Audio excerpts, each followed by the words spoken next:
Madame, Monsieur, bonsoir et bienvenue à cette émission spéciale consacrée aux élections régionales au Cameroun. Comme vous le savez, ce dimanche était jour d'élection dans notre pays. Depuis 18 heures, les bureaux de vote sont fermés et les premiers résultats sont déjà connus concernant donc ces élections régionales, les toutes premières de l'histoire politique de notre pays. Nous ferons donc le point à l'entame de cette émission avec nos reporters qui reviennent du terrain.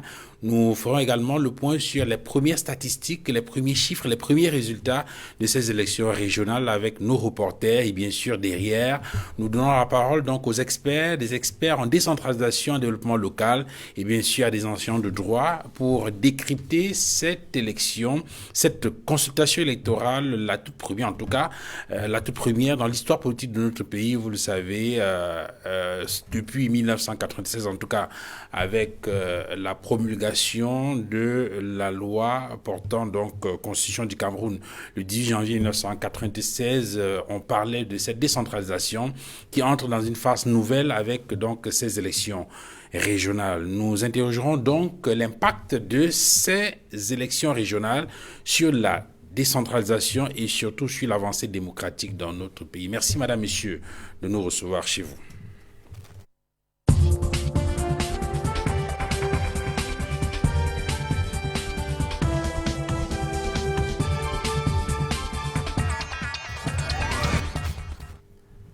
Pour planter le décor, nous recevons sur ce plateau Donald Brice Kamgan. Donald, bonsoir.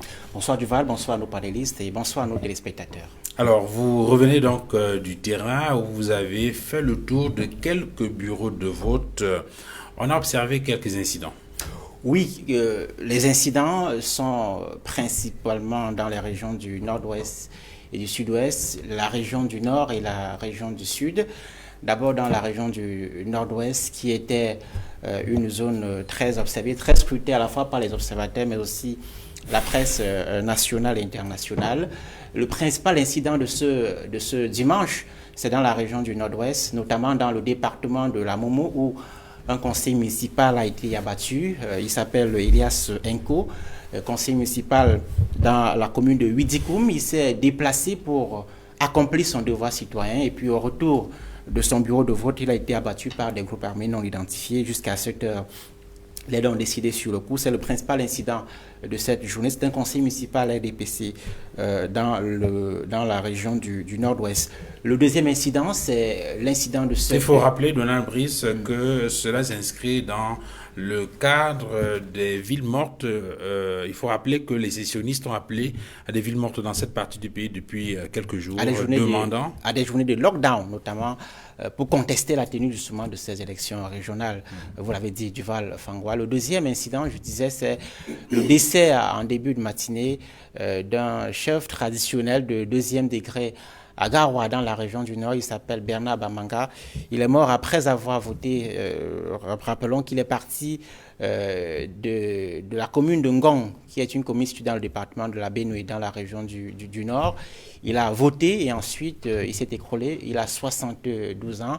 C'est le Lawan, un chef traditionnel, un dignitaire traditionnel, notamment dans la commune de Ngong et puis le Lawan de la localité de Troa, dans le département de la Benue. Le troisième incident du jour, c'est dans la région du Sud, notamment à Kribi, où environ 500 votants ont pu accomplir le devoir de vote, sauf que pour ces 500 votants-là, il y avait une seule billetterie. Eh bien, de nombreux votants ont dû attendre quasiment toute la journée, pour certains, pour pouvoir entrer en possession des 50 000 francs CFA prévus pour les frais de transport. Cela a dû irriter de nombreux votants dans la région du Sud. Voilà pour les incidents de cette journée. On continue à faire le monitoring pour ceux qui ont été recensés jusqu'à 7 heures. Voilà.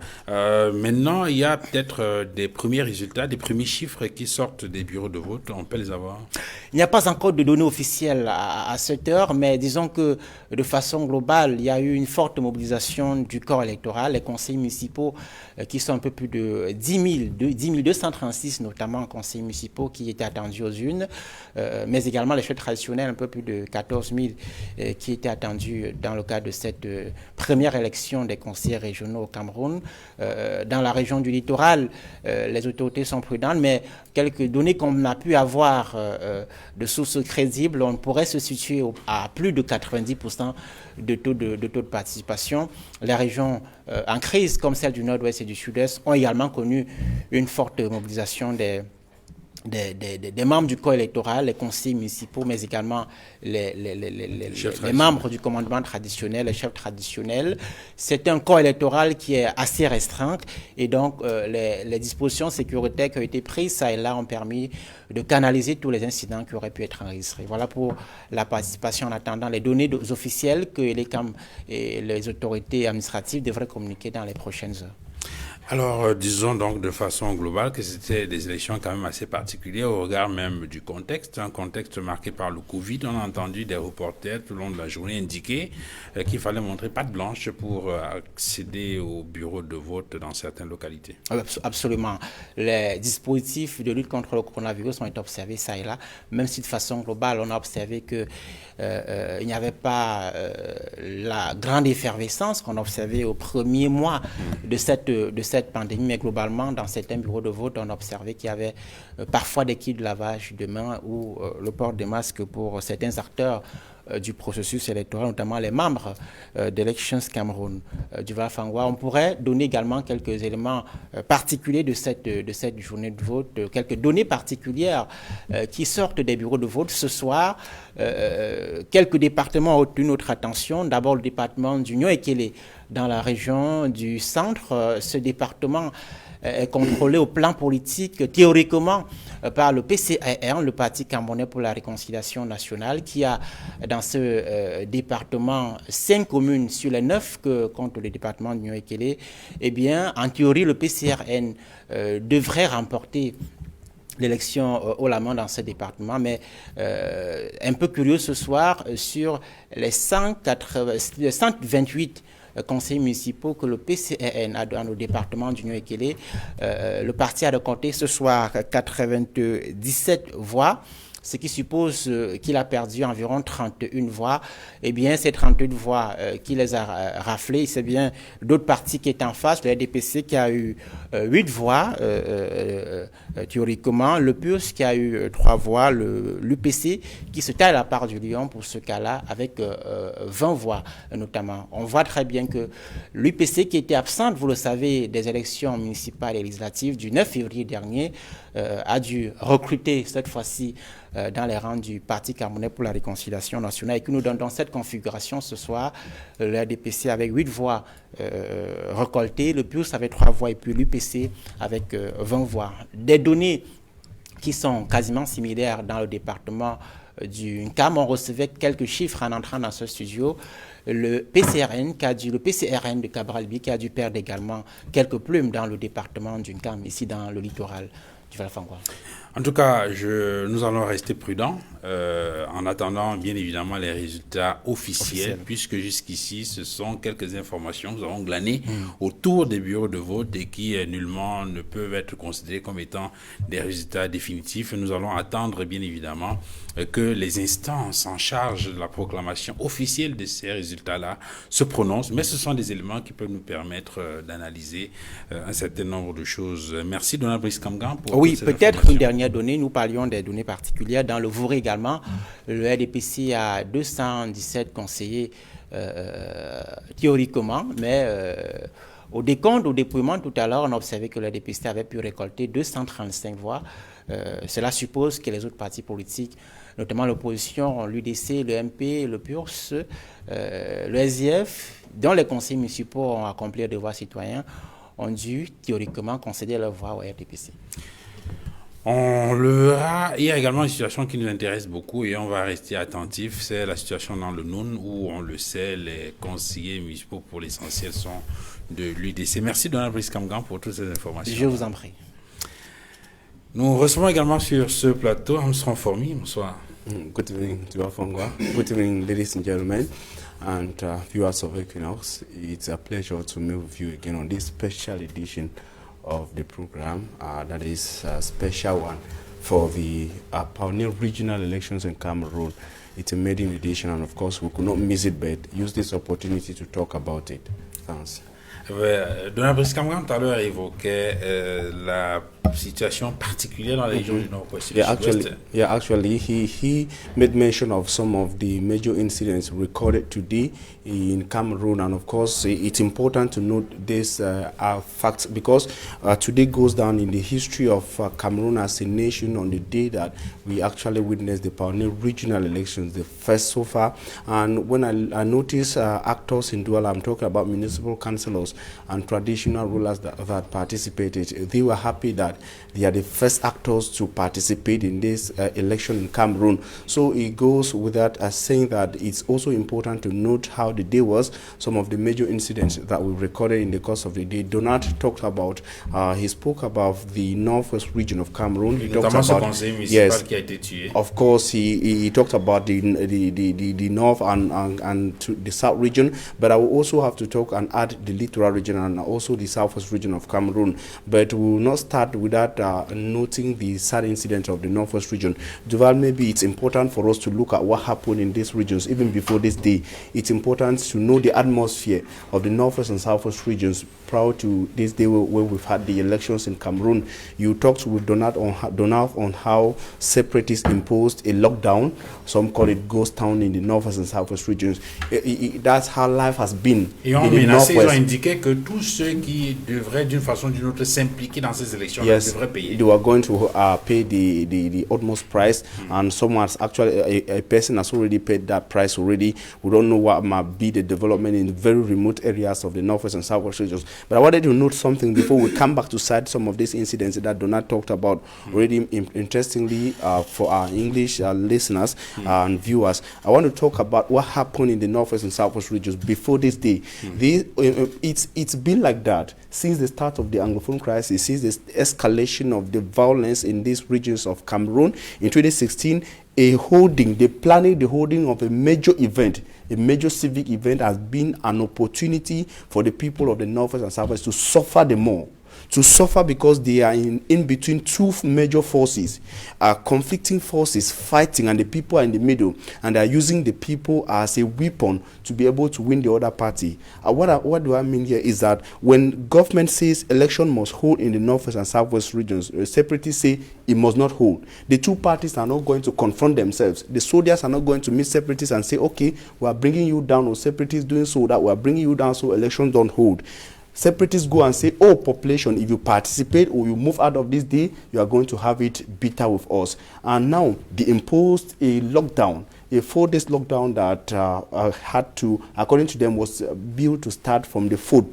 We know regional elections were planned for today. They sit in Bamenda, in the north and south, in the northwest region of Cameroon, just like any other parts. We saw activities, businesses were closed, major markets were not open. People were forced to buy things and keep in their houses, and that's been the life of the people, the lifestyle of the people of this region since the escalation. We've witnessed that with the presidential election, with the municipal and legislative election, the senatorial election, and now the regional elections in Cameroon. And now it moved. They were not only threatening, they were not only saying things they will not do. They did so, and now today we saw the killing of the municipal, the councillor of Widikom today. Today we also saw the burning of a vehicle in Buea. Yes, that was the burning of that vehicle in Akom. It belongs to a priest that you talk about, Abong Anthony. That is Anthony. Of course, his vehicle was burned in Bamenda, but I'm actually talking about another vehicle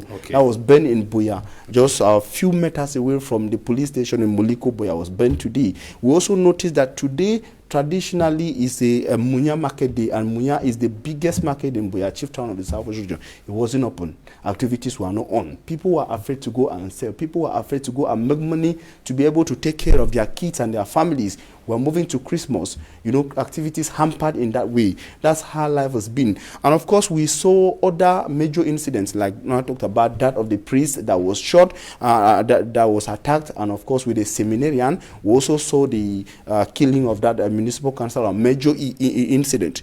It's really unfortunate, but we want to talk about other parts of Cameroon. Do not already talk about Garoua. I also peut-être le Vouri où nous sommes, par yes, exemple. interesting. One thing I noticed in the Vouri division that was abnormal. It's an incident. We only saw the coming of somebody. He said he was a supporter, a militant of the Cameroon People's Democratic Movement, the CPTM political party. He had a voter's card. He was neither a traditional ruler nor a municipal councillor, but he insisted that he had to vote. It took some sort of talking by police officials who were at the Lycée de Jos in Douala, trying to convince him. But he said, no, I need to vote for my party to be on. You understand? I really did not understand if the man was not well informed on the nature of the regional elections, or he only wanted to create a scene that way in Douala. But that said, it all went on history. It was a successful event. Just that,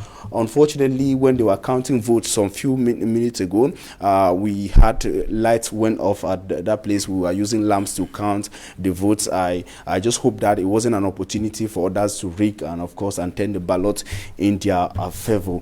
That's how we saw it in other parts. But Duval, I just want to talk about some particular events that were witnessed also in the Northwest region. I wouldn't say the incident, but the unusual. I want to talk about the voting of the paramount ruler His Majesty, that is Sembinglo, the ruler he was kidnapped recently alongside Christian Cardinal Tomi. When he was released, information had it that separatists told him that you were kidnapped because you are coming to Nsok after having left the Nsok Fondom for many years. You are coming to participate in the regional election. So we're kidnapping you to tell you that you step down from the CPDM party, you cease from participating in the elections. But the traditional ruler was released, and today he voted in Kumbu, Government Bilingual High School Kumbu. You heard the story of the kidnap of the Fondom who was in captivity for long. And of course, we also saw the voting exercise too in other very difficult parts of the Anglophone regions like Lebialem, where we saw Porter Song and other elites of Lebialem who descended to vote in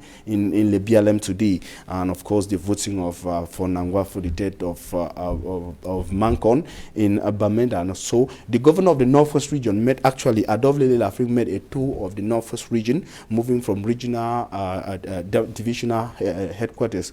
I saw him using a military helicopter. He moved from Bamenda to Ngoketunja to Kumbu in the Bui division, to Nkambe in the Donga Mantung, to Wum in the Menchum division, to Fundong in Boyo division, and Bengui in the Momo division. Que les choses se déroulent normalement. Of course, but you could see the presence of military officials. You could see him in a military helicopter, and of course that's how the election was in the northwest and southwest regions of Cameroon.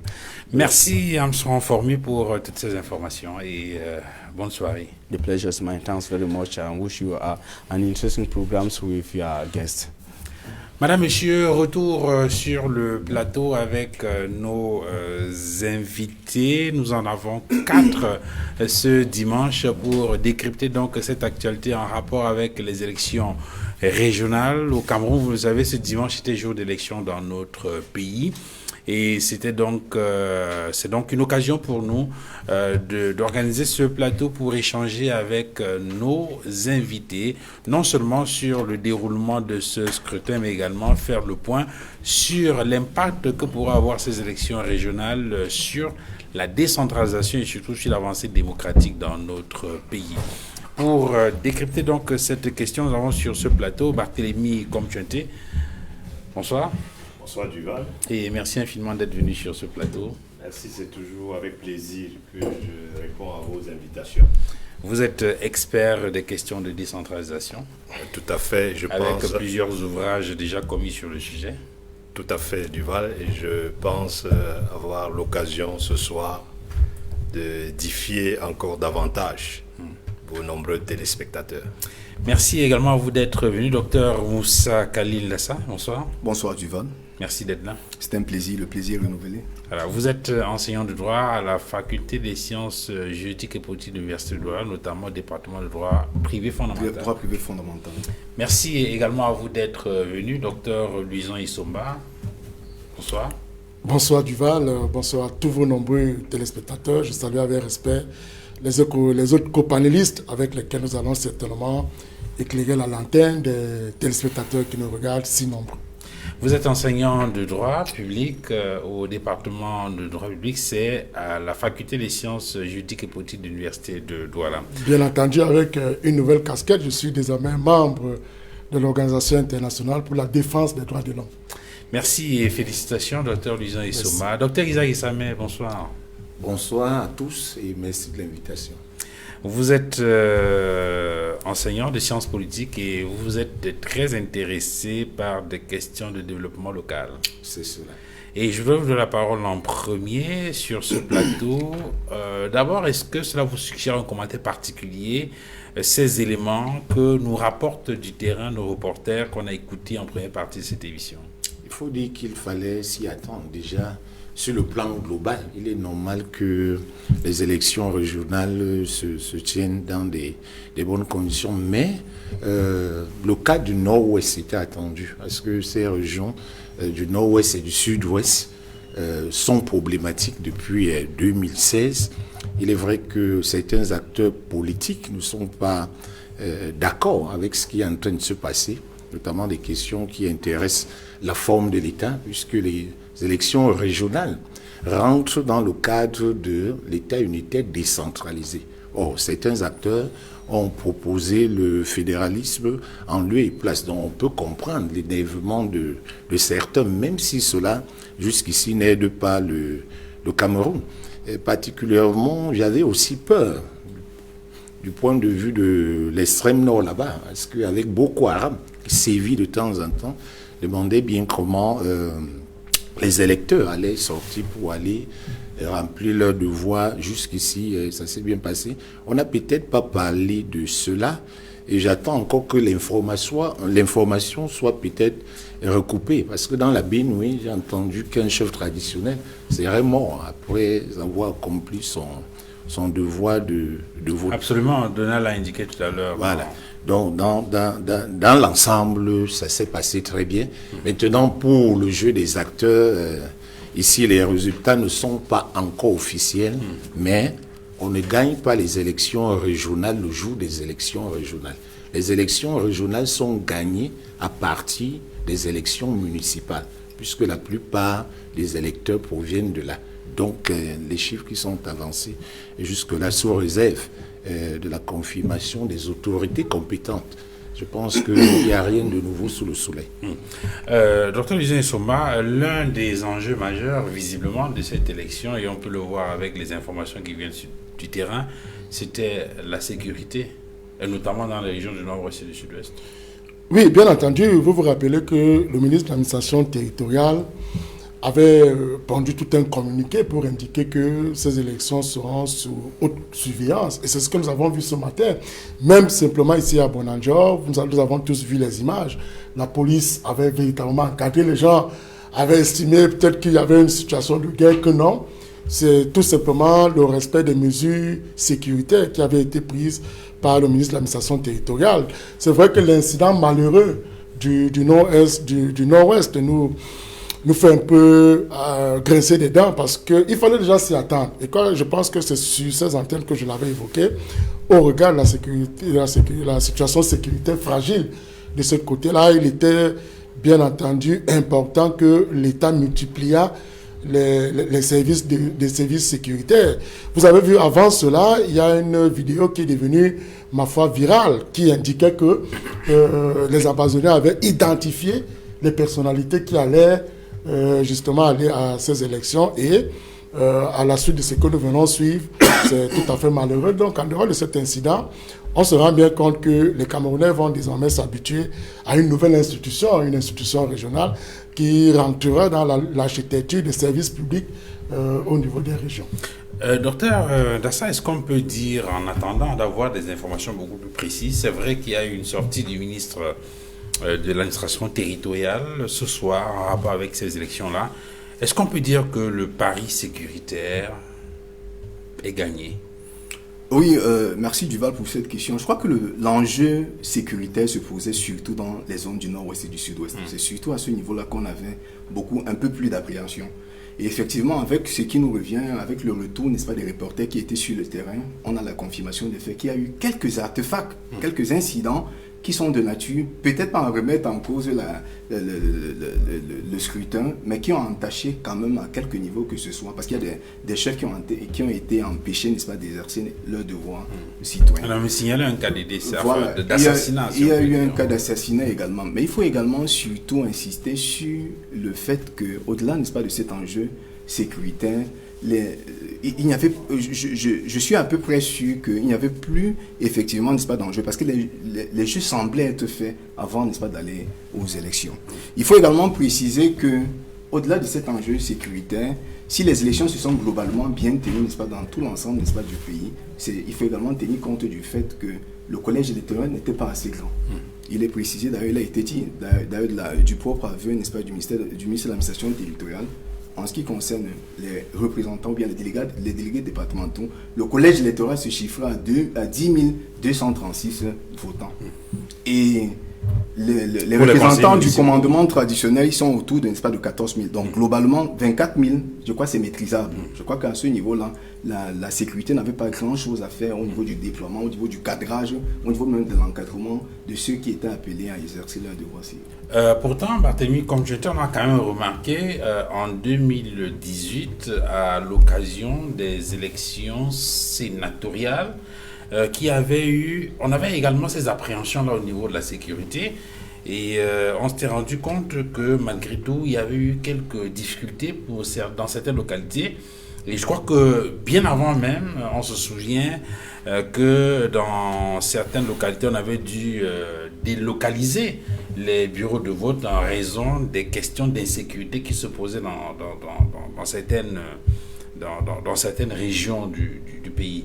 Alors cette fois-ci, on peut en conclure quoi? On peut conclure que du point de vue de la sécurité, il y a une nette amélioration au regard du nombre réduit d'incidents enregistrés au cours de ces élections. Alors Duval, je peux dire déjà que les élections se suivent mais ne se ressemblent pas. En 2018, il y avait l'élection présidentielle qui se déroulait sur l'ensemble du territoire national avec une circonscription unique.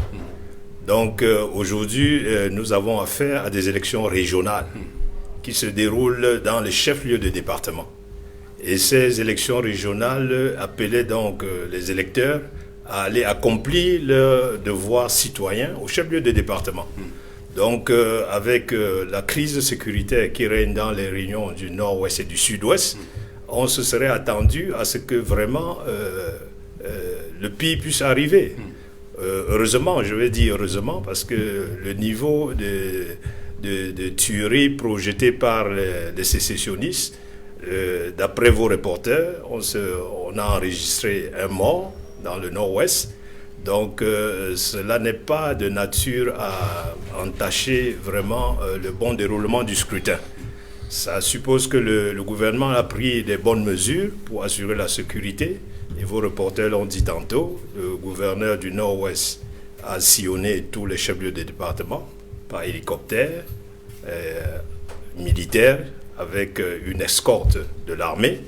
Donc l'essentiel, c'était que les élections se déroulent pour que la vie politique reprenne son cours avec ces conseils régionaux qui vont désormais s'installer, être mis en place et dans le cadre du prolongement du processus de la décentralisation. Dans Dassa, est-ce que il y avait un véritable suspense pour ces élections-ci? C'est vrai que le docteur Issamé indiquait déjà tout à l'heure qu'en réalité, au regard de la configuration, de la carte politique du Cameroun aujourd'hui, on ne devrait pas avoir de surprise. En fait, il n'y avait véritablement pas de suspense. Peut-être je vais vite en besogne sous réserve de la confirmation et de l'information des résultats qui seront faits bientôt. Mais je crois qu'il n'y avait pas de suspense. Le parti majoritaire ou bien le parti qui avait la densité de représentants, que ce soit en termes de conseillers municipaux, que ce soit en termes de représentants même du commandement traditionnel, c'est le RDPC. Donc à ce niveau, il n'y avait pas de problème. Mais la surprise de l'aveu de vos reporters vient, n'est-ce pas, de quelques zones. J'ai suivi que certains représentants du PCRN ont reporté leur voix, n'est-ce pas, ont voté plus, les conseillers municipaux du PCRN ont voté, n'est-ce pas, pour le RDPC. Donc c'est à ce niveau-là, on parle d'une trentaine, n'est-ce pas, de représentants du PCRN qui n'ont pas été fidèles aux consignes, n'est-ce pas, du parti. Mais je crois que par rapport au parti au pouvoir, le parti dominant, il n'y avait pas de surprise à ce niveau-là. Il y a encore quelques zones, peut-être dans le Noun, avec l'UDC, qui seraient vainqueurs, n'est-ce pas, dans la zone, parce qu'à ce niveau-là, il y a une fidélité quasi absolue en termes, n'est-ce pas, de respect des consignes. Je crois que si, et au-delà de ça, je ne serais pas surpris que le RDPC puisse sortir de la mise vainqueur avec plus de 90%.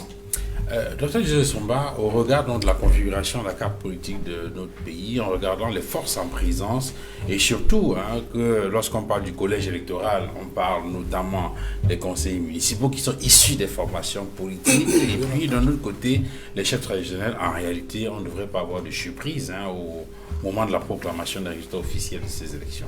Non, pas du tout. Je crois que le principe est posé. Ayant la majorité des conseillers municipaux, c'était évident que le RDPC, avec cette majorité obèse, ne puisse pas remporter les élections. C'était une évidence. On l'a martelé ici sur vos plateaux. Et justement, regardez la nuance qui se joue sur le terrain. Vous savez, quand on voit qu'au niveau d'Union Ekele, le PCN qui est majoritaire, a dû donner quelques-unes de ses voix au RDPC. Vous comprenez donc que par rapport aux autres partis de l'opposition, le RDPC a beaucoup plus huilé ses militants, surtout ses candidats, c'est-à-dire que les conseillers municipaux et quelques chefs traditionnels qui sont acquis à l'école. Je dois vous rappeler que j'ai eu la chance d'être associé à un séminaire de formation des conseillers municipaux et chefs traditionnels du RDPC où, au-delà des enjeux qu'il fallait d'abord respecter, puisqu'il fallait que le RDPC engage un nombre important de résultats, mais il fallait que ceux-ci comprennent quelle en était l'utilité de ce vote et surtout le respect de la discipline du parti. Parce que je vais vous avouer que les représentants du RDPC au sommet de ce parti ont dû, je crois, lors de ce séminaire, utiliser presque des mécanismes d'influence pour dire aux uns aux autres que, au sortir même du bureau de vote, on va vérifier un certain nombre de choses. Si vous n'avez pas voté pour le parti, ce serait compliqué pour vous. Donc, vous voyez qu'il y a eu une discipline de parti qui a été respectée au niveau du RDPC,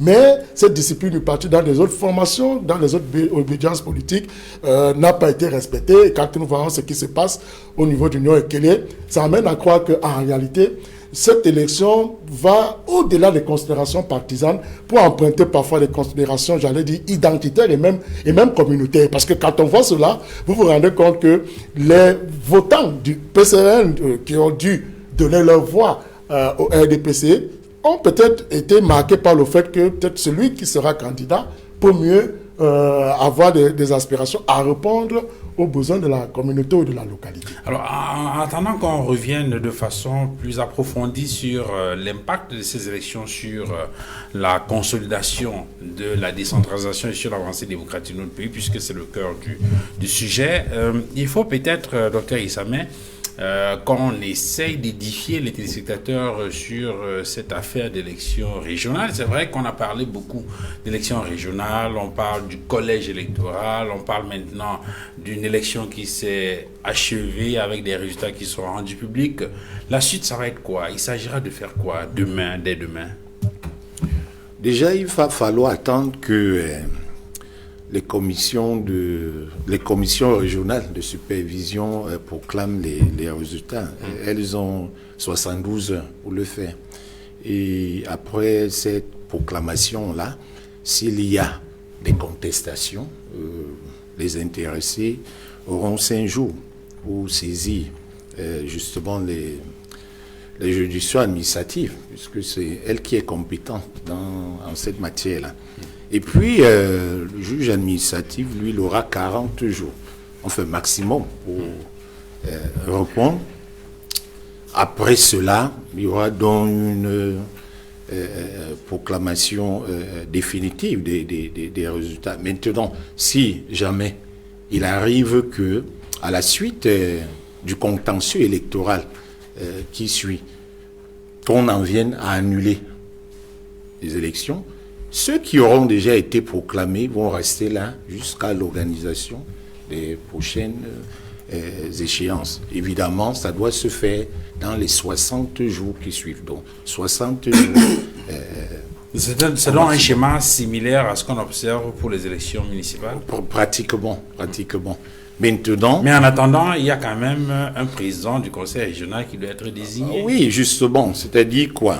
C'est-à-dire qu'après cette proclamation-là, le deuxième mardi, c'est-à-dire 2 semaines, la proclamation des résultats, le mardi qui suit, un peu comme dans les élections municipales, l'ensemble de ces conseillers-là vont donc s'asseoir. Il s'agisse de ceux qui sont issus du commandement traditionnel ou bien des représentants des départements. Il va falloir élire le président du conseil régional, son premier vice-président, également après lui. Donc ici, forcément, on aura affaire à un scrutin uninominal. Évidemment, qu'est-ce qui se passe? Il est prévu que au cours de cette élection-là, on peut avoir un premier tour. Si on n'arrive pas à départager, il y a un deuxième tour. S'il y a toujours égalité, eh bien, on va organiser un troisième tour. Et le troisième tour, s'il y a encore égalité, on regardera effectivement le candidat le plus âgé. C'est comme ça que ça se passe souvent. Donc ça veut dire que puisqu'on a tenu ces élections aujourd'hui, le deuxième mardi qui suit, je crois que ça va être le 15, il y a donc une session, on peut appeler ça session de plein droit? De plein droit, c'est ça. De plein droit. Et au cours de cette session de plein droit, on désigne un président du conseil régional. Ensuite, on désigne son premier vice-président dans les mêmes conditions.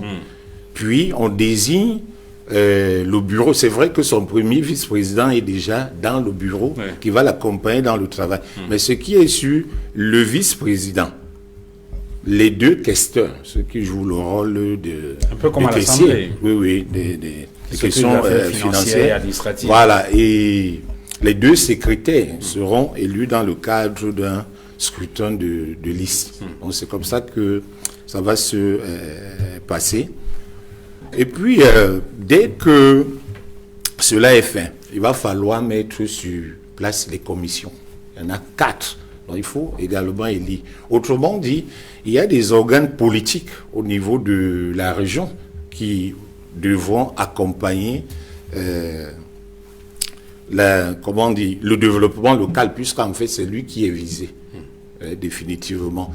Mais ces organes politiques qui seront là devront être accompagnés d'autres organes non politiques, puisqu'en réalité, dans la région, il faudra des services, il faudra des bureaux, enfin, un personnel non politique qui va accompagner ce personnel politique-là. Voilà globalement à quoi il va falloir s'attendre.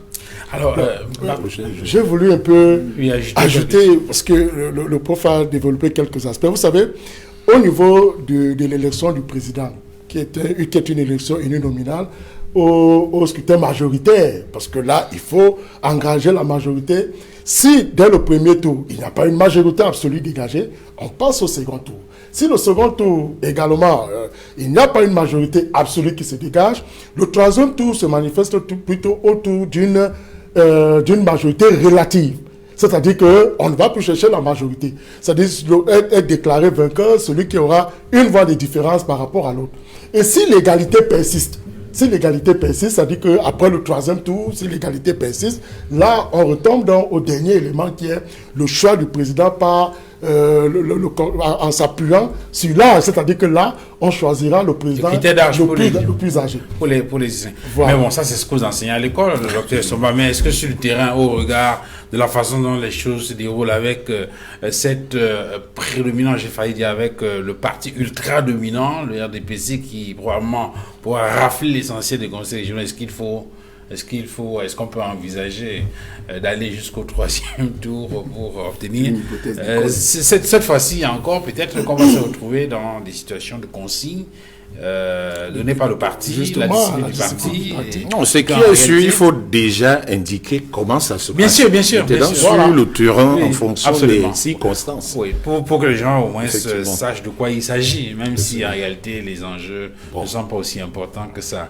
Alors, Barthélémy, comme la question que je posais, c'est en rapport justement avec le fonctionnement de ce bureau-là. J'ai failli dire de façon précise les compétences de ce bureau, parce que comme vous le savez, beaucoup font de l'espoir sur ces conseils régionaux qui vont être mis en place dès la semaine prochaine, disons dans quelques jours. Est-ce que vous avez des appréhensions comme d'autres politiques qui estiment qu'il y a une mainmise de l'administration, il y a un État central qui apparaît encore ici et qui pourrait fausser le jeu pour ce qui est de la définition de façon souveraine des priorités, des projets, des collectivités territoriales pour leur épanouissement? Est-ce que vous partagez ces appréhensions-là?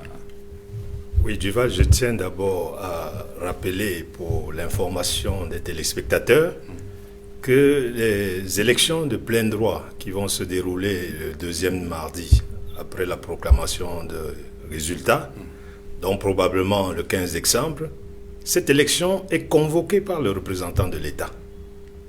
Et le représentant de l'État ici, c'est le gouverneur de région.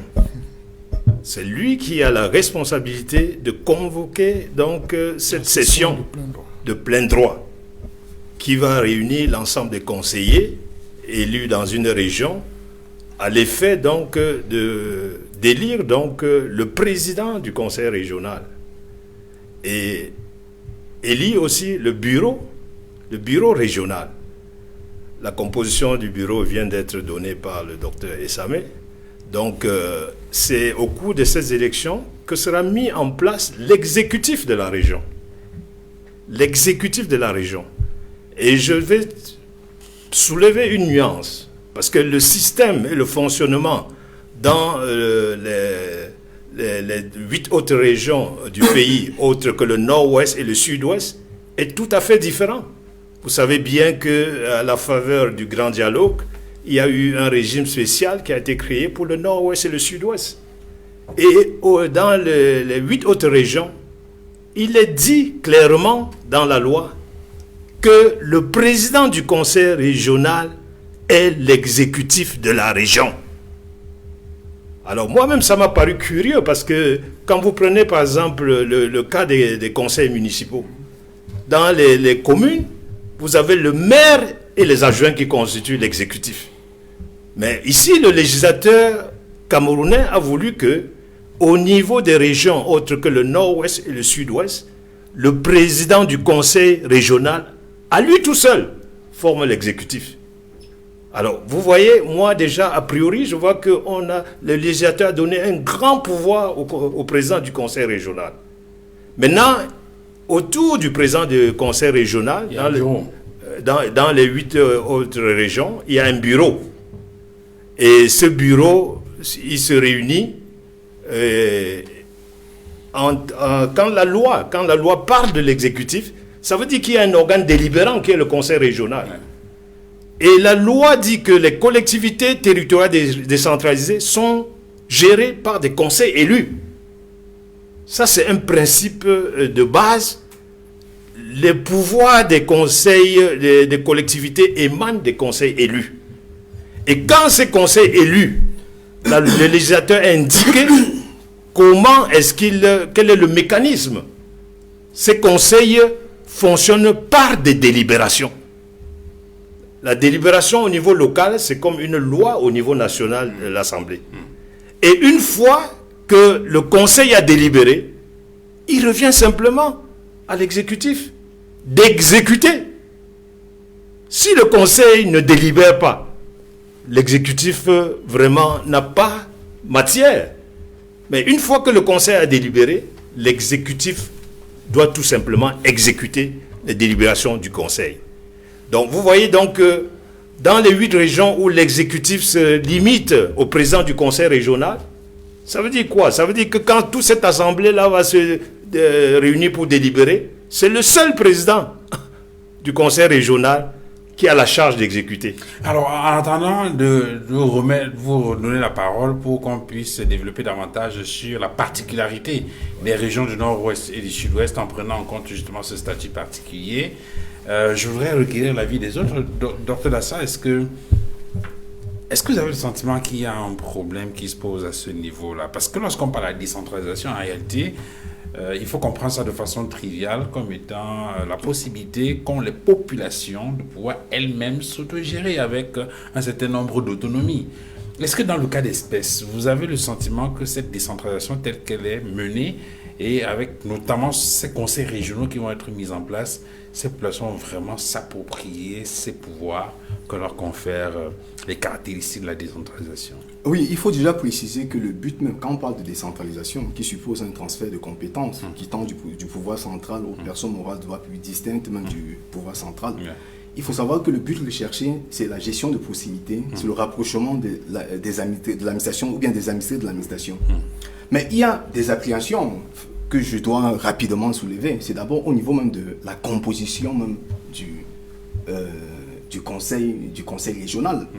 Et la loi la loi insiste surtout sur l'égalité au niveau même de ceux qui composent le conseil régional. Je vais revenir très simplement au niveau de la composition par région, c'est-à-dire qu'on a 70 conseillers municipaux et 20 représentants du commandement opérationnel. Ce qui fait 90 du commandement traditionnel. Voilà. Ce qui fait 90 à l'échelle, n'est-ce pas, de la région, et à l'échelle, n'est-ce pas, de la nation, ça fait 900. Mais il se pose un problème qui peut remettre en cause même finalement les objectifs, n'est-ce pas, qui sont visés. Imaginez simplement que le Sud, qui a une population de 700 000 habitants, a 90 conseillers régionaux. Et le même nombre de conseillers régionaux est prévu, n'est-ce pas, pour une population, ou bien pour la région, n'est-ce pas, du littoral, qui a au bas mot 3 millions, n'est-ce pas, d'habitants. Finalement, ça, peut-être vous ne percevez pas à ce moment, n'est-ce pas, véritablement le problème, mais le problème va se poser. Il y a un autre problème qui fait en sorte que j'ai des appréhensions. Il me semble qu'on a pensé avant au contenant, avant de penser au contenu. Parce qu'il est dit, je suivais encore un spécialiste qui intervenait sur la question, qui parlait de la nécessité d'un décret d'application qui viendrait repréciser les compétences, n'est-ce pas, de certains membres qui interviennent, ou bien de certains conseillers élus. Donc ça pose un problème au niveau de la lisibilité et même de la traçabilité des actions qui seront posées, n'est-ce pas, par le Conseil. Mais comment de façon précise? Parce qu'il faut peut-être expliquer ça. Quand vous prenez le cas par exemple du Sud, bon, c'est vrai qu'on a souvent évoqué cette question-là pour parler de la représentation nationale, notamment au niveau du Parlement, mais au niveau régional. Il me semble, peut-être pas pour vous couper, j'aurais voulu plutôt que la répartition se fasse sur une base de péréquation. C'est-à-dire qu'on s'appesantisse plutôt, non sur l'égalité, mais sur l'équité. Okay. Et quand on parle de l'équité, ça suppose qu'on faille, ou bien qu'on fasse recours à la proportionnalité, à l'importance démographique, au nombre, n'est-ce pas, d'arrondissements. Parce qu'il est dit également que le quota des conseils régionaux, est tributaire, n'est-ce pas, de deux éléments, le nombre d'arrondissements et le poids démographique. Mais il me semble que, par rapport à ce que je viens d'évoquer là, on n'a pas toujours tenu compte à ça. Parce que vous vous rendez compte, vous allez dans une autre, prenons par exemple le cas, n'est-ce pas, de la Damawa, vous voyez le nombre d'arrondissements, vous voyez le poids démographique, et vous comparez le nombre de conseillers, c'est exactement le même que dans les régions qui sont sous-peuplées. Ça va poser certainement un problème, que ce soit au niveau de la proportionnalité et le nombre de conseils régionaux et le poids démographique. Et là, il y a un autre problème, parce que la conséquence, c'est laquelle? Au niveau de la dotation budgétaire, c'est pratiquement la même chose. Imaginez si on parle de 15% plus 3%, si c'est la même dotation budgétaire, alors que le poids démographique varie, n'est-ce pas, d'une région à une autre considérablement, vous allez vous rendre compte que finalement on est en train de s'engager dans une espèce de voie sans issue. Lucien Soma, est-ce que c'est votre avis, il y a un certain nombre d'éléments qui sont relevés ici sur ce qu'on peut considérer comme les insuffisances déjà sur la loi, sur la décentralisation, et même peut-être même sur le code de décentralisation. Barthélémy, comme tout à l'heure, parlait de ce pouvoir quasi absolu du président du conseil régional qui, lui tout seul, est l'exécutif de la région. Le docteur Dassa insiste sur la question de la proportionnalité. Ce sont des éléments qui, de votre point de vue, sont pertinents. Est-ce qu'il y a d'autres insuffisances qu'on peut souligner concernant cette décentralisation qui se met en marche avec l'arrivée des conseils régionaux? Oui, bien entendu, je crois que je fais mienne les analyses faites par les autres copanélistes. Ce que je voudrais ajouter, Monsieur Duval, c'est tout simplement que, vous savez, on dit qu'il n'y a pas de décentralisation sans test, il n'y a pas de décentralisation au-delà des tests. Ce qu'il faut déjà indiquer, c'est que les rapports entre la tutelle, c'est-à-dire que la tutelle administrative et les exécutifs communaux, c'est, à mon sens, ce qui mérite ici d'être relevé, parce que quand on se rend bien compte que les gens n'arrivent pas à comprendre pourquoi vont-ils exister à la fois les régions en tant que circonscription administrative et les régions en tant que collectivités territoriales décentralisées. Et vous savez que on ne peut pas, puisque nous sommes dans la décentralisation, c'est vrai, il y a le principe de la libre administration des collectivités territoriales décentralisées, mais la libre administration ne veut pas dire la libre gouvernance. C'est la raison pour laquelle l'État a un regard vif sur le fonctionnement des exécutifs communaux et régionaux. Tout simplement parce que l'État ne paie pas la main quant au fonctionnement de ces structures-là, qui sont des structures infra-étatiques. Alors moi, où je vois peut-être le problème, ce n'est pas sur les tests, mais sur la volonté réelle des acteurs intervenant dans le processus électoral. C'est-à-dire pour accompagner cette nouvelle unité régionale, cette nouvelle unité de la décentralisation bâtie sur la base de la région. Quand on parle des acteurs, on fait allusion à qui? Oui, quand je vois les acteurs, je vois déjà les autorités administratives. C'est-à-dire que qui, au lieu, par exemple, de se considérer comme les tutelles administratives, parfois se comportent comme les supérieurs hiérarchiques des maires de la ville et du Où se trouve l'alliance, docteur Issomba? Parce que justement, on a le sentiment qu'on ne perçoit pas l'alliance. Oui, l'alliance, ça trouve à quel niveau? Vous savez, de façon concrète pour que... Oui, bien entendu. Quand vous regardez aujourd'hui le code général sur les collectivités territoriales décentralisées, on vous dit que le contrôle a priori, c'est-à-dire que, vous savez, lorsque l'exécutif prenait un acte, avant même de le prendre, le préfet veillait avant même la prise de décision ou la prise de l'acte, il y avait que le préfet était doté des pouvoirs qui lui donnait les compétences d'agir a priori, c'est-à-dire qu'avant que les actes ne soient pris. Mais aujourd'hui, depuis l'entrée du Code général, un pouvoir a posteriori est reconnu aux autorités administratives, mais sur certains points, vous savez, par exemple dans l'adoption du budget, dans les questions de coopération internationale, il faut l'approbation du préfet. Mais ce que je voudrais vous dire, c'est qu'on se rend compte que sur le terrain de la pratique, il y a quelques abus. Par exemple, je vais vous prendre un cas d'espèce au niveau de la commune de la Vina, à Ngaoundéré, où, par exemple, le préfet a refusé d'approuver le budget du maire sous le fallacieux prétexte qu'il fallait qu'il recrute un nombre important du personnel qu'il avait justement souhaité voir recruter au niveau de la commune. Donc, ce que j'évoque, ce n'est pas qu'il y ait une question des tests qui va se poser avec acuité, mais une volonté des hommes. Je prends un exemple, M. Duval. Vous vous rendez compte, il y a deux mois, au niveau de la commune de Yaoundé 6e, les employés là ont fait pratiquement, c'est quoi, 2e ou 6e, ont fait 6 mois sans être payés, tout simplement parce qu'ils s'étaient posé un problème de savoir est-ce que la nomination des receveurs municipaux émanait de la compétence du ministre de la décentralisation et du développement local ou du ministre des Finances. Or, le Code général sur la collectivité territoriale décentralisée est clair. C'est une compétence qui est chère au ministre de la décentralisation. Mais le ministre des Finances estime que, puisqu'il s'agit de la gestion des affaires économiques, des affaires financières qui relèvent de sa compétence, il devenait difficile de laisser au ministre de la décentralisation la seule compétence de nommer les receveurs municipaux. D'où, je crois qu'à partir d'une proposition ici, finalement, il y a eu un arrêté conjoint pour la nomination des deux ministres. Donc c'est pour dire que voilà les quelques obstacles que nous pourrons avoir sur le terrain, c'est-à-dire que les gens comprennent que ce n'est pas le lieu de s'embourgeoiser parce qu'il y aura beaucoup d'argent qui seront versés dans la gestion de cette décentralisation.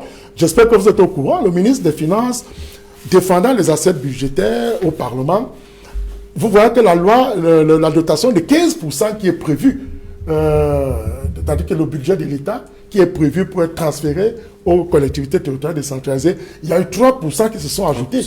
Donc près de 18% qui montent désormais à 18% de la dotation général de l'État qui sera transféré aux communes et aux collectivités territoriales. Oui, mais ce n'est pas encore transféré. Oui, ce n'est pas encore transféré, mais c'est déjà le débat en cours. C'est-à-dire pour montrer à quel point beaucoup d'argent sera reversé. On reviendra là-dessus tout à l'heure, parce qu'il faut justement rappeler que depuis l'adoption de ce code-là, qui parlait de 15%, il y a eu une première année, on a estimé que c'était pas encore dans la loi, et puis on est passé.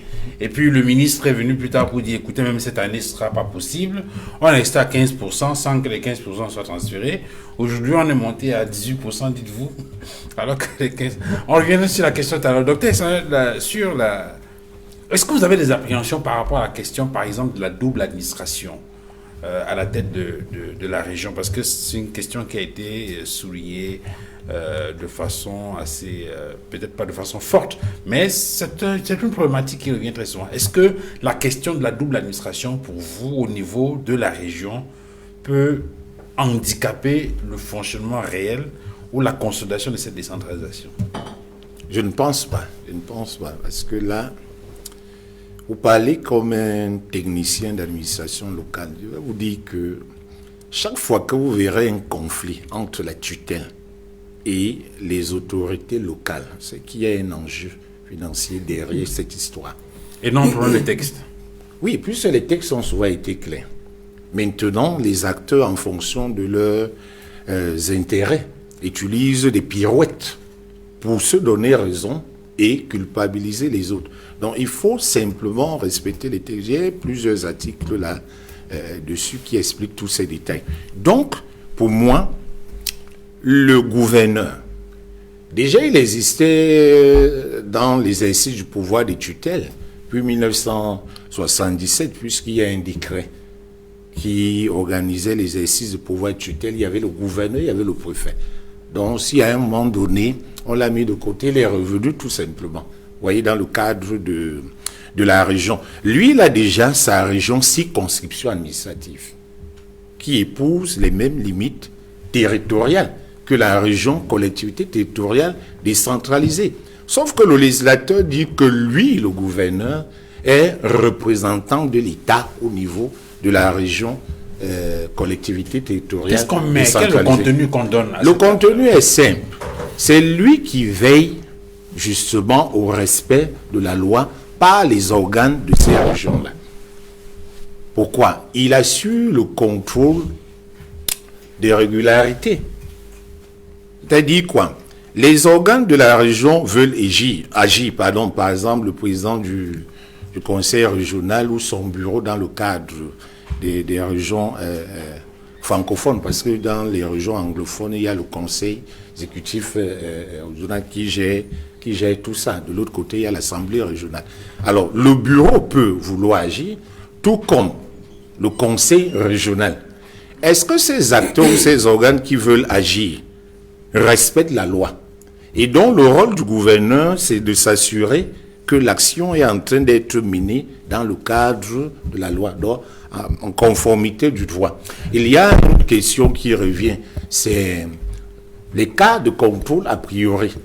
Maintenant, si vous faites les recherches, ça existe depuis 2004, ce n'est pas une nouveauté.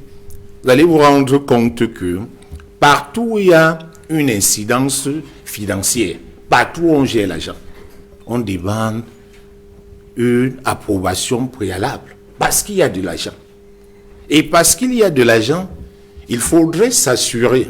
Je crois que tout à l'heure, on va aller au fond, parce qu'il va falloir aller sur le terrain. Vous voyez, qu'il s'agisse des régions... Le docteur Issomo a évoqué quelques exemples tout à l'heure. Oui, mais... En parlant de l'expérience réalisée sur le terrain dans certaines communes, où on a le sentiment qu'il y a une mainmise du préfet, par exemple, sur les décisions prises par l'exécutif communal. Il y a certains préfets qui peuvent déranger. Vous comprenez, ce ne sont pas tous les préfets.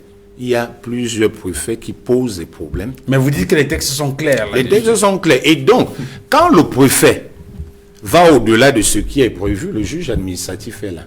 Donc, on a prévu que lui-même, le préfet qui a assuré la tutelle, s'il en vient à violer la loi, on saisit le juge administratif pour annuler ces actes de violation de la loi du préfet. Ce que je sais au niveau du terrain, c'est simple. il y a des intérêts personnels qui sont souvent au-dessus des intérêts des populations. Il parlait tout à l'heure de la volonté. En fait, c'est un problème d'intérêt des populations. Qu'il s'agisse de la communalisation ou de la régionalisation, la décentralisation est mise sur pied pour profiter à qui? Aux populations. Mais beaucoup d'acteurs ont mis en tête que la décentralisation, c'est pour leur profit.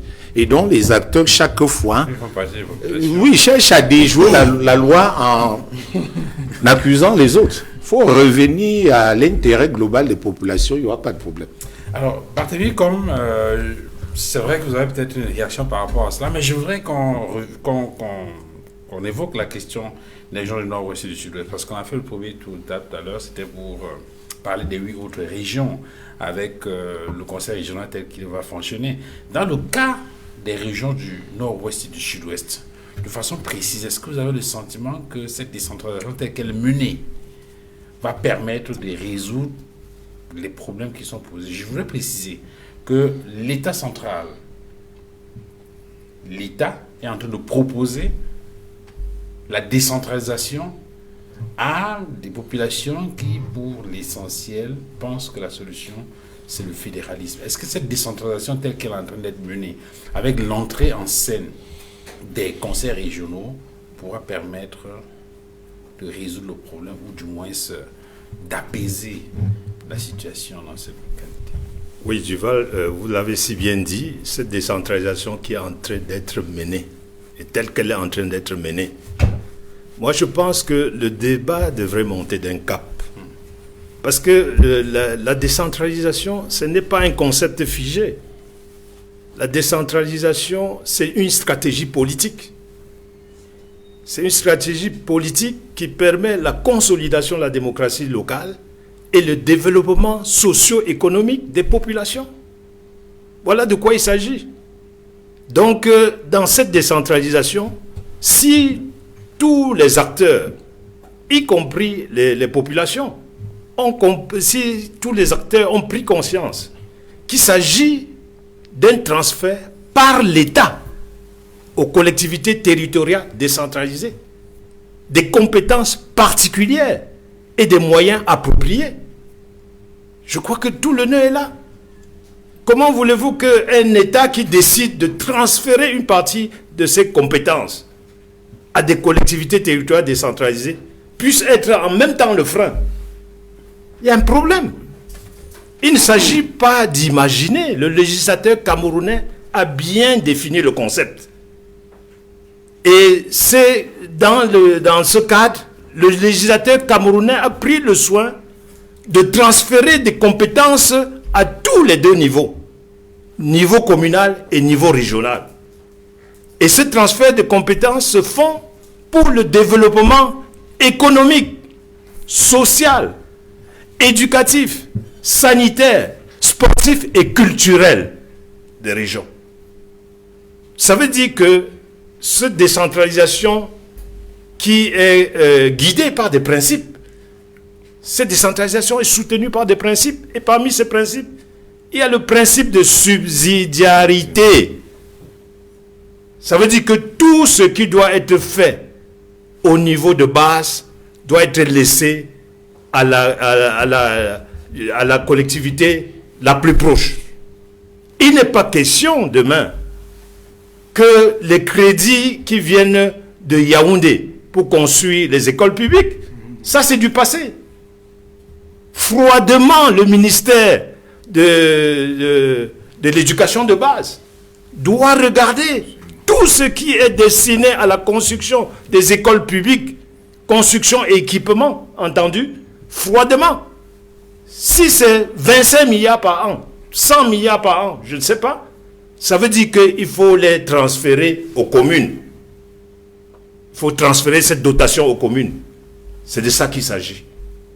Et pour exercer donc ces compétences, les communes ont besoin de moyens. Et quand on parle de moyens, il s'agit de moyens financiers, il s'agit de moyens matériels, il s'agit de moyens humains. L'État ne peut pas tout simplement prétendre que j'ai transféré les compétences et sans transférer les moyens. L'État aussi ne peut pas se prévaloir du fait que, parce que vous savez que l'un des freins qui a existé jusqu'alors, c'est la réticence des gouvernants qui ne veulent pas donc transférer ces compétences. Parce que beaucoup estiment que s'ils transfèrent les compétences là, au niveau des ministères, qu'est-ce qui va leur rester? Moi, je dis il va leur rester le rôle de régulation. Les ministères doivent réguler. L'exercice des compétences, maintenant, c'est au niveau des collectivités locales.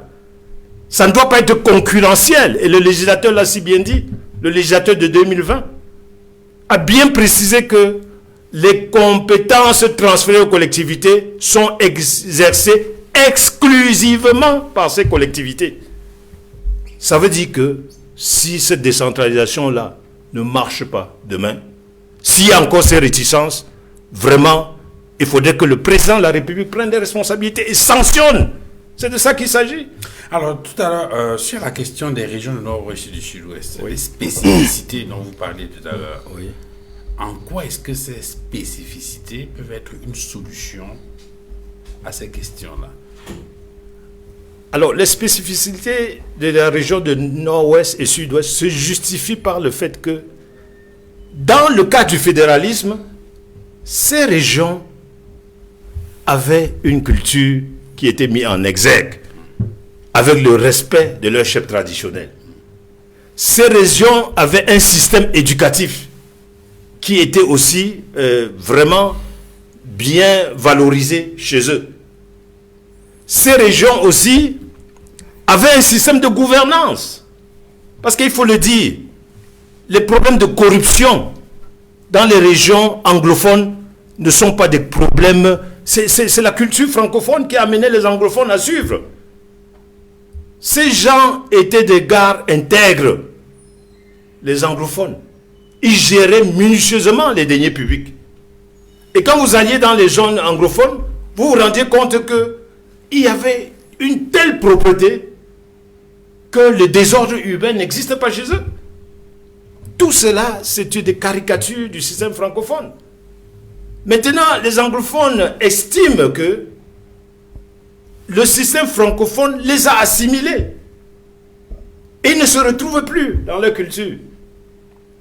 Ils trouvent que les francophones pillent les caisses publiques, ce qu'ils n'ont pas l'habitude dans leur tradition.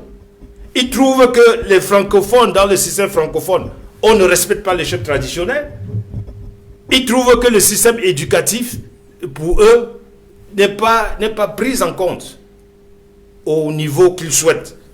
Et c'est pour ça que vous avez vu qu'il y a eu donc cette tendance au fédéralisme. Mais je dis, et je le répète, la décentralisation, si elle est bien menée, bien accomplie, permet d'assurer le développement harmonieux de l'ensemble du territoire national. Et cette décentralisation permet aussi une répartition équitable des ressources. Parce que le problème, c'est qu'on parle de transfert de compétences, transfert de moyens. Mais quel est même le critère de transfert? Demain, on aura 15%, s'il y a même 20%. Si vous prenez 15% du budget, le budget de cette année est de 4 850 milliards. 15%, vous êtes à près de 760 milliards. Au Cameroun, vous avez 360 communes et 10 régions. Si vous dites même que si vous donnez la moitié aux communes, et si vous donnez 1 milliard par commune, mais imaginez-vous, Duval, si le maire de votre village, de votre commune, a 1 milliard par an, et de manière régulière, il n'y aura même plus d'exode rural. L'emploi va se développer localement. Parce que vous aurez les autres opérateurs économiques qui viendront. Quand un opérateur économique saura que bon an, mal an, dans ma commune, je peux avoir 50 millions de réalisations, il va s'installer là. Mais le problème de l'exode rural, c'est le fait que tout est centralisé à Yaoundé. Qu'on donne l'argent au niveau local et ces élus vont exploiter les potentialités locales et vous verrez que le développement va se faire. Alors, Dr Dassa, il y a eu pendant le grand dialogue national des recommandations qui ont été faites. Et parmi les recommandations, on a parlé de ce statut spécial. Et beaucoup estimaient que ce statut spécial se mettrait en place de façon précise avec ces élections régionales. En quoi est-ce que ces élections régionales, en quoi est-ce que la mise en place des conseils régionaux, notamment dans ces régions du nord-ouest et du sud-ouest, pourront dessiner de façon définitive les contours de ce statut spécial et apporter une solution aux problèmes qui se posent dans ces régions?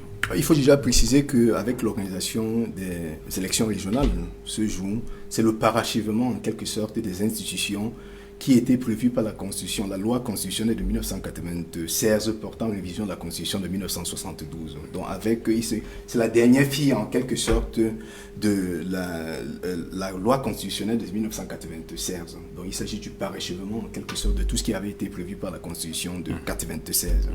Voilà, avec la spécificité de la zone anglophone, nord-ouest et sud-ouest. Il faut également préciser qu'avec ces élections régionales, il a été précisé à la faveur, n'est-ce pas, du grand dialogue national qu'on pourrait également assister à la création de ce qu'on appelle la House of Chiefs. Parce que les chefs ont une valeur prépondérante. Ils ont en quelque sorte une résonance différente, n'est-ce pas, de ce à quoi on assiste dans la zone francophone. Et il faudrait préciser cela, que sont les conséquences ataviques même de la colonisation, parce que vous vous rendez compte que tous les pays qui ont été colonisés par les pays anglo-saxons, ils ont une culture, n'est-ce pas, différente de ce à quoi on assiste. En raison du système d'administration. Voilà, pour revenir à ce que M. Barthélemy, comme disait encore, je crois que c'est à ce niveau-là. Mais par rapport à la House of Chiefs, il s'agit de revaloriser, il s'agit de redonner plus de pouvoir aux chefs, qui ne devraient plus être considérés comme des auxiliaires, n'est-ce pas, de l'administration. Parce qu'avec ce concept d'auxiliarat, même au niveau, n'est-ce pas, des chefs, ça tue même en quelque sorte le pouvoir le commandement, n'est-ce pas, suprême. Parce que finalement, on se demande si les chefs, est-ce qu'ils sont l'incarnation même du pouvoir suprême ou alors ils sont des auxiliaires de l'administration. Je crois que s'il faut revenir à la loi de 77, il est précisé que les chefs sont effectivement les auxiliaires, n'est-ce pas, de l'administration. Mais ça édulcore même la fonction même qui est attendue d'un chef. Donc, pour revenir très simplement, c'est vrai que les anglophones, dans la zone du nord-ouest et du sud-ouest, attendaient ils ont parlé, n'est-ce pas, de la fédération, ils appelaient de tous leurs voeux la fédération, et jusqu'à présent, il y a des personnes qui sont rétifs par rapport à l'application véritable, mais ou bien l'implémentation véritable, n'est-ce pas, de la décentralisation, parce que ça semble au déjà vu. Parce que tout ce on a parlé tout à l'heure des lourdeurs qui sont occasionnées, n'est-ce pas, par les différentes tutelles. Contrairement à ce que le docteur Issa me disait, que c'est juste quelques préfets, il me semble, je crois qu'il fait une mauvaise lecture même de la réalité. Je crois que la plus grande partie des préfets qui exercent dans cette tutelle, n'est-ce pas, sur la commune, sont... je ne sais pas pourquoi ils ne voudraient pas se défausser, n'est-ce pas, de certaines habitudes qui consistent pour eux à continuer à exercer. Parce que ce que les tests prévoient, c'est un contrôle, n'est-ce pas, de conformité. Mais on verse plutôt dans un contrôle d'opportunité. Très souvent, même pour le recrutement du simple personnel au niveau de la commune, il faudrait le contre-seing, n'est-ce pas, du préfet. Et ça crée des lourdeurs interminables. Et on sait ce que ça suppose, n'est-ce pas, dans ce pays, quand il faut recruter un personnel d'administration. On sait ce que cela veut dire. Donc il y a des lourdeurs. Maintenant, on assiste à une double tutelle. Il y a la tutelle au niveau de la commune, la tutelle administrative au niveau de la commune qui est assurée par le préfet. Et il y a une tutelle au niveau, n'est-ce pas, des régions qui sera assurée, n'est-ce pas, par le gouverneur. Donc autant, n'est-ce pas, de freins, autant, n'est-ce pas, des blocages, autant de pesanteurs feront en sorte que le but même de la décentralisation, qui était celui de décongestionner le pouvoir central, on va assister finalement, on va revenir, n'est-ce pas, à la case. Est-ce que vous êtes de ceux qui estiment que le gouverneur en réalité n'a plus rien à voir dans cette affaire dans la mise en place dans la régionalisation? Voilà. Parce que l'explication qui est donnée par un certain nombre d'analystes, c'est qu'il faut quand même qu'il y ait le regard. Oui, il y a ce regard. Si on fait référence à ce qui se passe dans les pays qu'on aime bien citer comme la France, il n'y a pas de gouverneur en France. Il y a un président de conseil de région. Il y a des préfets. Donc ici, on assiste, il y en a qui ont parlé d'une espèce de bicéphalisme au niveau de la région. C'est-à-dire qu'il y a une espèce de double administration qui ferait en sorte que, quel que soit le cas, qu'on le veuille ou pas, je ne suis pas, j'ai pas une mauvaise prémonition, mais je suis à peu près sûr qu'il y aura un conflit, même au niveau de personnalité, entre le gouverneur et le président, n'est-ce pas, de la région. Parce que d'après certaines indiscrétions, vous entendez, c'est pas n'importe qui sera président, n'est-ce pas, du conseil régional. Encore, voilà. Qu'il est l'exécutif. Il est l'exécutif. Et il y a aussi une considération politique qui va conduire à la désignation des présidents. On parle de la composition sociologique. Il faudra qu'il soit natif de la région. Il faudra. Et finalement, il pourra opposer au fait qu'au gouverneur, en fait, finalement, c'est de ma région qu'il s'agit. Ouais. Voilà. Donc, je crois qu'il faut voir, il faut qu'on essaie, n'est-ce pas, de voir de près. Le docteur Ludon disait encore que les tests ne posent pas un problème. Je dis non, il faudrait qu'on revoie les tests. Parce que justement, il faudrait... Parce que les autorités administratives vont bénéficier, n'est-ce pas, de certains failles pour continuer à faire perdurer, n'est-ce pas, le principe le contrôle, n'est-ce pas, non pas de conformité, mais le contrôle d'opportunité. Et il a parlé tout à l'heure de la subsidiarité. J'ai aimé bien ce terme. C'est-à-dire la subsidiarité, ça suppose effectivement que les autorités administratives devraient juste... je pourrais même dire se limiter à jouer le rôle, n'est-ce pas, de l'inauguration des chrysanthèmes, sans pour autant dire qu'elles ne devraient pas avoir leur mot dit. Mais tel que ça se passe maintenant, on a le sentiment que le préfet, en même temps préfet, il est encore maire. D'où la fameuse époque, n'est-ce pas, des sous-préfets maires. Je suis le préfet.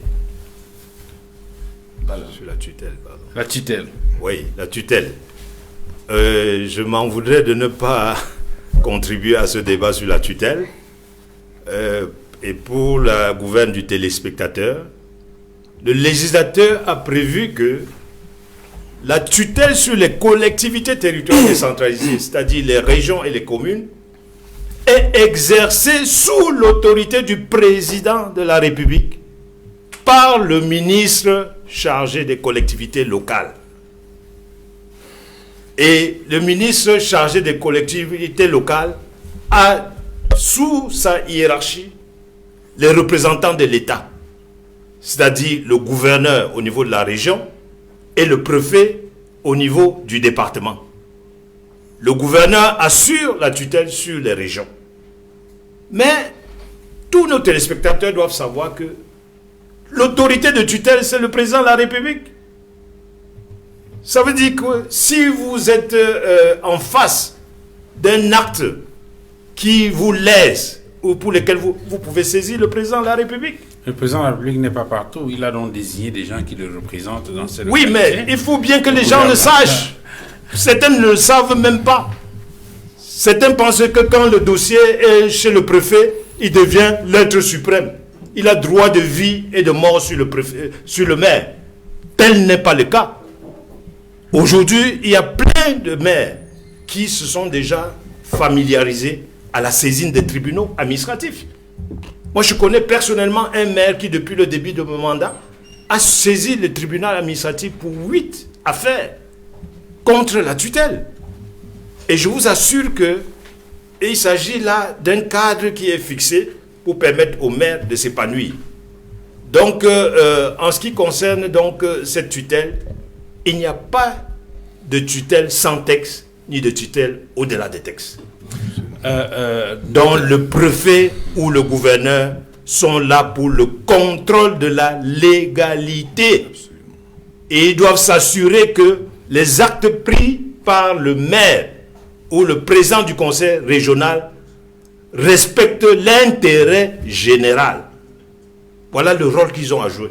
Et lorsque les textes ne sont pas respectés, il y a les tribunaux administratifs. Il y a le tribunal administratif. Et ils obtiennent gain de cause au tribunal administratif. Tout à fait. Tout à fait. Duval, la spécificité, c'est quoi aujourd'hui? C'est que le préfet ne peut plus annuler un acte. C'est-à-dire qu'en réalité, il n'a plus compétence à annuler un acte. Si le préfet estime qu'un acte est irrégulier ou est illégal, le préfet lui-même a l'obligation de saisir le juge administratif. Donc, il ne peut plus par lui-même, aujourd'hui, annuler un acte administratif, ou du moins un acte venant de l'exécutif communal. Bon, je voudrais faire une autre précision, M. Duval. Je crois que quand je parlais des tests tout à l'heure, par exemple, quand on dit qu'il y aura des services de la région aussi, comme ce soit administratif, qui seront transférés à la région, collectivité territoriale décentralisée, et pour cela, il faudrait un décret d'application du président de la République. Donc c'est pour... Moi, je pense en mon sens que les tests sont bons, mais parfois c'est leur application qui pose un sérieux problème. Parce que vous savez, aujourd'hui, les préfets ont des compétences qui leur permettent parfois de contourner un peu la loi. C'est-à-dire que c'est la raison pour laquelle il faut toujours souhaiter avoir des maires qui sont éclairés pour ne pas subir cette pression ou cette menace des préfets. Parce que le problème que nous voyons en fond, Duval, d'ailleurs, ça part d'un principe simple. Une sagesse juridique qui voudrait que donner et retenir ne vaut. C'est-à-dire qu'on ne peut pas avoir toute cette volonté de décentraliser et de mettre encore en place des mécanismes de blocus, de blocage qui ne permettent pas aujourd'hui aux autres de profiter de cette décentralisation. Parce que quand on parle de la décentralisation, en fait, ça veut dire quoi? Ça veut dire tout simplement que le citoyen doit s'émanciper sur l'espace territorial où il se trouve et poser les problèmes réels de cet espace territorial qui ne sont pas les mêmes que partout. Vous allez voir, le citoyen qui est à Bepana-Yonyon est différent de celui qui est à Bonapuzo. Celui qui est à Bonapuzo veut les jets d'eau, il veut des piscines partout. Or, celui de Bepana-Yonyon veut juste l'électrification des rues, des voies d'accès pour arriver à la rue principale. Voilà un peu les besoins. Donc, c'est pour dire quoi? C'est pour dire que, et ça je rejoins Barthélemy Comme qui estime que cette décentralisation aujourd'hui vient consolider la démocratie locale et le développement local à travers justement la mise en exergue des besoins qui minent fortement et strictement une localité. Dr Issamé, la décentralisation telle qu'elle est comprise, c'est qu'on devrait avoir des populations qui elles-mêmes définissent leurs besoins, essayent maintenant de mobiliser les ressources qu'il faut pour résoudre ces questions-là et obtenir effectivement, au terme des réalisations, la satisfaction de ces besoins. Et c'est l'une des préoccupations des populations du Nord-Ouest et du Sud-Ouest. Est-ce que vous avez le sentiment que la décentralisation telle qu'elle est en train d'être conduite, et surtout avec la mise en place de ces conseils régionaux, et si vous voulez, tous les éléments qui accompagnent, par exemple, le statut spécial dans ces régions-là, est-ce qu'on pourrait obtenir demain des résultats qui apportent satisfaction à ces populations qui, pour l'essentiel, entre griffes, souhaitaient plutôt avoir le fédéralisme à la place d'une véritable décentralisation? On aura certainement des résultats relatifs. Relatifs pourquoi?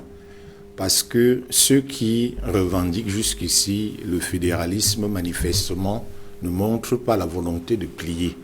Donc ils vont continuer. Vous avez vu d'ailleurs les réactions.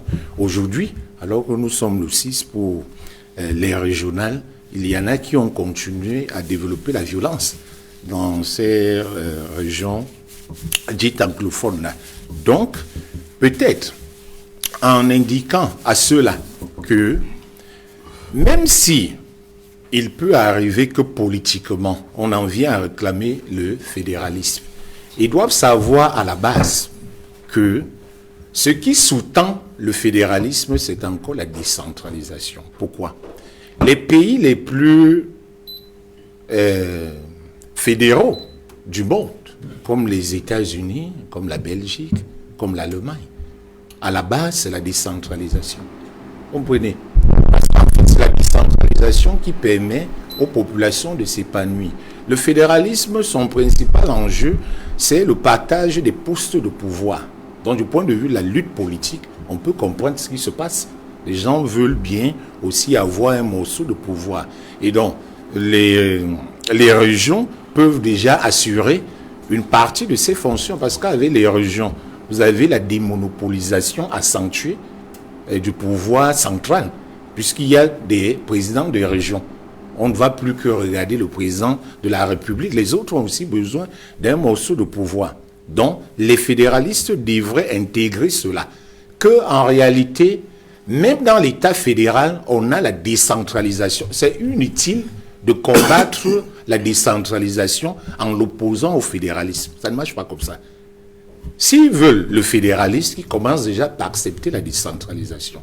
Dans le cadre peut-être des négociations politiques, on peut arriver. Mais c'est un mauvais choix que d'opposer le fédéralisme à la décentralisation.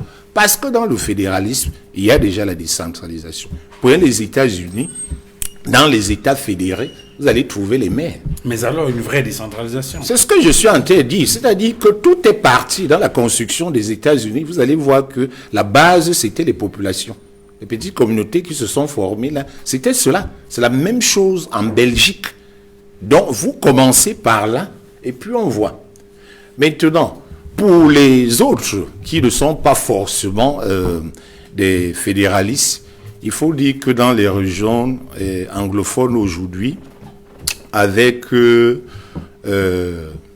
les organes qu'on aura, c'est organisé de telle sorte qu'il y ait une proximité avec les populations. Et d'ailleurs, dans ces deux régions, on a prévu un conciliateur qui va régler des problèmes. C'est-à-dire qu'on ne sera pas toujours obligé d'aller voir le juge. C'est-à-dire qu'en tant que citoyen camerounais vivant dans ces régions, si vous avez un problème avec la région, le président le chef de l'exécutif régional de là-bas, ou les organes qui posent des actes qui ne vous apportent pas satisfaction, vous vous plaignez auprès du conciliateur qui va se charger d'assurer les démarches. Ensuite, il est prévu effectivement que l'Assemblée générale qui sera là-bas, ou l'Assemblée régionale, pardon, avec les deux chambres qu'on pourrait avoir, puisse être consultée pour des questions concernant justement les caractéristiques de la partie anglophone. C'est-à-dire que quand on voudra prendre des lois ou des décisions concernant l'éducation, il va falloir les consulter pour qu'on intègre les caractéristiques du système anglo-saxon. Ce sera la même chose au niveau de la justice et la culture. Mais je dois aussi dire que parfois, il ne faut pas exagérer, parce que de ce point de vue, il y avait déjà une reconnaissance, même avant cette région. Dans le système que nous avions avant, vous savez que dans la partie anglophone, le DC e-board, même francophone, était respecté. C'était géré, c'est-à-dire qu'on tenait compte du système éducatif. Cette fois-ci, il sera renforcé. Au niveau de la justice, c'était la même chose. Vous savez très bien que dans la partie anglophone, on est avocat et notaire. Dans la partie francophone, ce n'est pas possible. Dans ce que l'article 3 a prévu, il y aura des textes spécifiques qui viendront encore préciser. Mais globalement, c'est cela. Maintenant, pour aider encore les résidents de ces deux régions, je vais dire que les 15% au minimum qu'on a prévu du point de vue de la dotation, c'est une chose.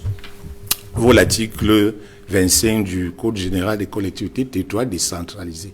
Il faut aller lire les articles 26 et 27. Autrement dit, si les maires de ces régions-là sont éveillés, tout comme les chefs des exécutifs, et même ici dans la partie francophone, ça peut se régler rapidement. Pourquoi? On vous dit ceci. Les compétences qui étaient exercées par l'État, une fois transférées aux collectivités, sont transférées avec les ressources que l'État utilisait. Donc, ce n'est pas un problème de pourcentage. Si vous calez sur les 15% et plus, c'est votre problème. Mais si vous suivez la loi qui dit que quand on transfère une compétence, le montant d'argent que l'État utilisait pour exercer cette compétence, c'est le même montant qui doit être transféré. Vous verrez que le problème sera réglé. Et le problème, justement, c'est de transférer, effectivement. Il faut donc suivre cela, puisqu'en fait, la loi est théorique, justement. Oui. Elle est théorique parce qu'elle énonce. Oui. Mais ce sont les hommes qui s'assurent de l'application de la loi. D'abord, il faut savoir quel est son contenu. Quand vous avez son contenu, maintenant, il faut suivre les procédures.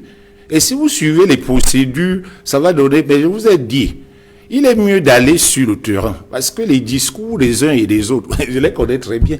Je sais exactement ce qui se passe sur le terrain. Quand on veut avoir raison, on tient un type de discours pour avoir raison. Mais en réalité, il faut toujours interroger les calculs de ces acteurs politiques que vous voyez là. D'un camp comme de l'autre. Puisque la tutelle même qui vient aider, dites-vous d'abord que vous ne pouvez pas envisager la décentralisation au Cameroun sans tutelle. Et dès que vous avez dû la tutelle, vous aurez ces autorités de tutelle, il n'y a rien à faire, qui viendront assurer la régularité. Si ça ne va pas à leur niveau, le juge administratif est là, il va assurer la légalité. Donc, il faut que les Camerounais, dans leur ensemble, puisqu'il y va quand même de la paix dans les deux régions, apprennent à être sérieux. Si les calculs continuent, en donnant l'impression que c'est les autres qui ont tort. Je ne pense pas que ça va changer jusqu'ici. Parce que chacun viendra toujours en disant que c'est la faute à l'autre, alors que lui-même est en train de faire ses petits calculs derrière. Peut-être un dernier tour de table pour sortir de cette émission. Barthélémy Comme, qu'est-ce que cette décentralisation, ou mieux, qu'est-ce que ces élections régionales peuvent apporter à la démocratie dans notre pays? Lorsqu'on parle de la démocratie, on pense aux libertés fondamentales, on pense au multipartisme avec la libre expression, on pense à la séparation stricte des pouvoirs, on pense à l'alternance et bien d'autres éléments. Mais est-ce que vous avez le sentiment que avec ces élections régionales, on consolide notre démocratie? Oui, tout à fait. Avec les élections régionales, le deuxième niveau de la décentralisation tant attendu se met enfin en place. Et ce niveau de décentralisation a des compétences bien précisées par le législateur. Je vois par exemple l'aménagement du territoire. L'aménagement du territoire au niveau d'une région est plus important et plus englobant qu'un plan de développement communal. Donc vous voyez que la région a une responsabilité en matière de planification. Planification des infrastructures dans la région, planification du développement. Et cela doit se faire avec les communes à la base, puisque les communes sont partie intégrante de la région. Donc vous voyez que c'est un niveau important qui va permettre que le Cameroun se développe. Que le Cameroun va se développer si, et seulement si, on laisse la libre administration de ces collectivités. L'État doit jouer son rôle. Et le rôle de l'État, c'est le rôle de régulateur. L'État doit s'assurer que l'intérêt général des populations est respecté. L'État doit s'assurer que la légalité dans les actes des élus locaux est prise en compte. Une fois que l'État l'a fait, l'État a l'obligation d'accompagner la décentralisation. Il ne faut pas que l'État soit de son côté en train de faire comme s'il piège les collectivités territoriales décentralisées. C'est l'État qui a décidé de transférer des compétences. L'État doit assumer pour le bien-être des populations. Sinon, à un moment donné, les populations vont étouffer. Et vous voyez bien que l'État unitaire décentralisé, consacré par la Constitution de 1996, pour moi, c'est une bonne chose. Moi, je ne suis pas adepte au fédéralisme. Parce que je sais que cette décentralisation bien menée apporte le développement. Ça permet que dans chaque localité, il y ait accès à l'eau potable, qu'il y ait accès à l'électricité, qu'il y ait accès aux services essentiels de base, avec des maires dynamiques qui ont une vision du développement de leur localité. Et maintenant, des présidents des conseils régionaux dynamiques. Il suffit simplement qu'il y ait une répartition équitable des flux de la croissance. Et qu'on libère les énergies pour que toutes les potentialités se développent dans les localités. Et le problème de base maintenant au niveau local, c'est le problème de l'emploi. Ne perdez jamais ça de vue. Parce que l'emploi doit être local. S'il y a des dotations pour l'emploi jeune, qu'on le répartisse aux collectivités. Ils sauront mieux régler le problème de l'emploi qu'un programme gouvernemental de Piazzi ou bien le plan triennal jeune. Il y aura plus d'impact sur le terrain. Donc pour moi, la décentralisation est une chance pour le Cameroun. Dr Dassa, c'est vrai qu'avec les élections régionales, on va avoir des assemblées multicolores, mais au-delà des couleurs, qu'est-ce qu'on pourra avoir de façon concrète qui permette de voir que la démocratie avance dans notre pays? Je crois que c'est une avancée. Déjà, le fait d'avoir recouru à ces élections et que ça se soit passé dans la sérénité, c'est déjà une avancée. Maintenant, peut-être pour que ce soit effectif, il faudrait, au-delà, peut-être c'est une proposition que je voudrais faire, au-delà peut-être du transfert de la dotation budgétaire qui met souvent beaucoup de temps avant d'être implémenté. Vous savez, le budget est souvent exécuté autour de mars et autres. Et si les dotations devraient être libérées à partir, n'est-ce pas, du 1er janvier, ça risque de poser un problème. Donc, on pourrait concevoir un système qui consiste peut-être au niveau au moment, n'est-ce pas, de recouvrer, n'est-ce pas, les impôts locaux ou bien les taxes locales.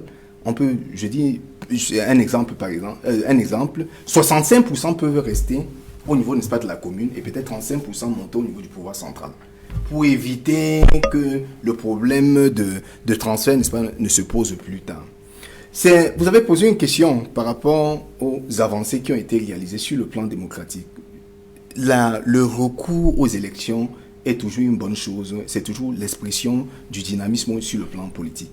Maintenant, ce dont j'ai peur, ou bien ce que je redoute, c'est au niveau c'est relativement aux personnes qui seront chargées d'implémenter toutes les mesures, n'est-ce pas, qui seront prises. Parce qu'à ce moment, s'il y a des résistances, s'il y a la mauvaise foi, s'il n'y a pas la volonté réelle de libérer, n'est-ce pas, les coudées franches, on aboutirait à la même zone, à la même chose. Et je ne voudrais pas tomber dans ce qu'on appelle très souvent le fétichisme au niveau de la labellisation, que ce soit fédéralisme, que ce soit décentralisation. L'essentiel, c'est l'intérêt des populations.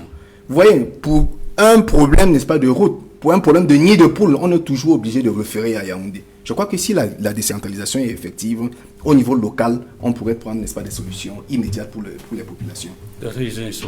La démocratie se porte mieux? Oui, on va avoir de manière régulière l'organisation des élections. Vous savez, c'est une des exigences démocratiques. Même si ces élections-là se suivent et se ressemblent. Bon, peut-être qu'elles ne se ressembleront pas parce que je dois déjà vous dire, en 2025, on va respecter la hiérarchisation des élections parce que ce que nous sommes en train de faire viole en fait la hiérarchisation des élections. Pourquoi? Qu'est-ce qui vous rassure, docteur? Parce que, regardez, Monsieur Duval, on commence par les élections municipales. Après les élections municipales, ce sont les élections régionales. Après les régionales, ce sont les élections sénatoriales parce que les 70 sénateurs sont élus à la fois par les conseillers municipaux et les conseillers régionaux. Maintenant est organisée l'élection présidentielle. Et après, dans les élections législatives. Voilà la hiérarchisation de l'organisation des élections. Oui, ça, c'est ce que vous enseignez à l'école. Non, mais c'est ça la réalité qui doit se passer. Parce que maintenant, quand on vient faire des élections régionales à ce niveau, on a déjà élu les 70 sénateurs. Vous voyez donc qu'en réalité, il pouvait se poser un problème de la légalité des sénateurs. Les 70. Non, la légitimité ne se poserait pas, mais de la légalité. Parce que là, on n'a pas respecté la loi. La loi est claire, c'est-à-dire que les sénateurs sont élus à la fin. Mais vous savez pourquoi je fais l'observation? Oui, je comprends pourquoi. Alors, je voudrais finir pour indiquer que, vous avez vu, lors du 6 novembre, tous les Camerounais qui ont été interrogés ont estimé que le bilan du président de la République est catastrophique. Alors, le président dit, OK, maintenant, je conçois la politique de la nation, que me confère l'article 5 de la loi constitutionnelle du 18 janvier 1996. Je vous laisse maintenant, vous, population, chacun à son niveau, de penser au développement. Donc, quand on va dire le bilan va dire non, écoutez, je vous ai confié, j'ai transféré les pouvoirs, donc chacun à son niveau peut implémenter cela pour qu'il soit dans de bonnes conditions. Parce qu'on a souvent dit, on administre mieux à côté que de loin. Ça m'est pour sortir. Oui, je vais peut-être rappeler quelque chose rapidement. C'est que ce qui est enseigné à l'école, pas des faits. C'est-à-dire que ce sont les faits observés qui permettent de théoriser. Et c'est la théorie qui permet d'expliquer les faits. Voilà pourquoi la plupart des acteurs politiques sont hors sujet au Cameroun. Vous le voyez avec les résultats. Toujours le même parti. Le positionnement sociologique. Voilà. Maintenant, le docteur Luiso Nsomba parlait des paliers électoraux tout à l'heure. À différents échelons, c'est une chose, ça rentre dans la démocratie locale, ça permet d'avancer. Mais le cœur de la décentralisation au Cameroun repose aussi sur deux choses. En dehors des luttes politiques, il y a le développement local. Tant qu'on ne voit pas ce développement, parler de décentralisation sans temps, vous n'allez pas convaincre les populations. Deuxième élément qui permet donc de convaincre ces populations, c'est la gestion participative. Or, ces deux outils sont oubliés par les acteurs politiques. On regarde beaucoup plus les élections, on oublie le développement, on oublie d'associer les populations à leur avenir. Or, la décentralisation vise la satisfaction de ces populations. Chaque fois qu'elles seront mises à l'écart, on va faire les débats, on fera le surplace. Donc, il faut penser à ces populations jusqu'au bout. Messieurs, merci infiniment d'être venus sur ce plateau. Merci à vous, docteur Issamé. Vous êtes enseignant de sciences politiques, expert en développement local. Merci également à vous, docteur Louison Issoba, enseignant de droit public à l'Université de Douala. Merci également au docteur Moussa Khalil Ndassa, enseignant de droit privé à l'Université de Douala, à la Faculté des sciences juridiques et politiques. Merci également à Barthélémy Tuenté, expert en décentralisation. Merci à vous, madame, messieurs, d'avoir regardé cette autre livraison de 237, le débat, émission spéciale autour des élections régionales qui sont déroulées sur le territoire, sur l'ensemble du territoire national ce dimanche 6 décembre 2020. Bonsoir chez vous.